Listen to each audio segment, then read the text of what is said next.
The health ministers of Croatia, Serbia and the Serb entity of Bosnia-Herzegovina met today to discuss and coordinate efforts to clean up after the recent floods in all three countries.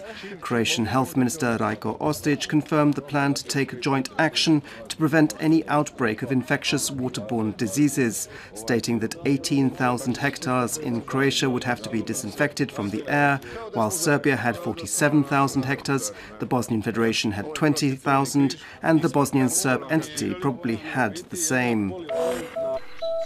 Meanwhile, efforts to drain flooded areas in eastern Croatia are continuing. Around the town of Županja, the level of the river Sava has dropped by 2.5 meters in the last 10 days, prompting Vukovar County Prefect Božo Galić to cancel the state of emergency for the town and the local municipalities, although flood defense protection measures remain in place. Firemen are continuing to try and clean up, pumping water as well as washing and disinfecting roads. And last night there was a nationwide campaign to raise money to support those people who have been affected by the flood crisis in eastern Croatia. Humanitarian concerts were held in Zagreb, Split and Rijeka, and many Croatian celebrities manned phone-in centres for receiving donations. Over 525,000 calls were placed and over 3,200,000 kuna was raised. Croatia's top state officials and a lot of politicians also participated or made an appearance. Two of the biggest winners of this weekend's EU elections in Croatia, the SDP's Tonino Picula and founder of the Orah party, Mirela Holy, appeared on Croatian radio this morning. Picula, who was replaced from the top position on the SDP's list but received by far the most preferential votes, said that his party couldn't be satisfied with the results, while Holy said that her party had fought a clean campaign on a green platform. Meanwhile, European leaders are having to come to terms with the fact that Eurosceptic parties all over the bloc made big advances in the elections and have now become a serious force in the European Parliament, holding 1 of every 6 seats. The biggest political bloc overall remains the European People's Party, even though it has lost 60 mandates.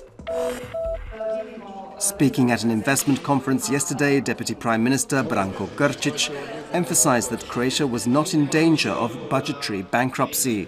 Although data from Croatia's National Bank about the state budget is alarming, Grčić explained the reason for this was the government's decision to quickly pay out agricultural and shipbuilding subsidies in the first quarter of the year, and that the situation would soon stabilize. Representatives from 17 public sector trade unions have announced that they will launch a 2-week petition drive on the 5th of June to collect at least 400,000 signatures to hold a referendum. The referendum would seek to prevent the outsourcing of ancillary and supporting jobs in the public sector. In sport, the Croatian national football squad are continuing their training for the forthcoming World Cup. Yesterday it was confirmed that Queen's Park Rangers midfielder Niko Kranjčar's thigh injury would require 4 to 6 weeks to heal, and so he wouldn't be playing in Brazil. This afternoon's forecast calls for mostly sunny weather, especially inland and on the northern coast, although there could be some rain showers and flash storms in places. On the Adriatic coast there'll be a weak to moderate southwesterly and westerly wind, while in central and southern parts there'll be a northwesterly. Highest daily temperatures will be between 22 and 27 degrees Celsius, a little lower in higher regions and on the northern coast.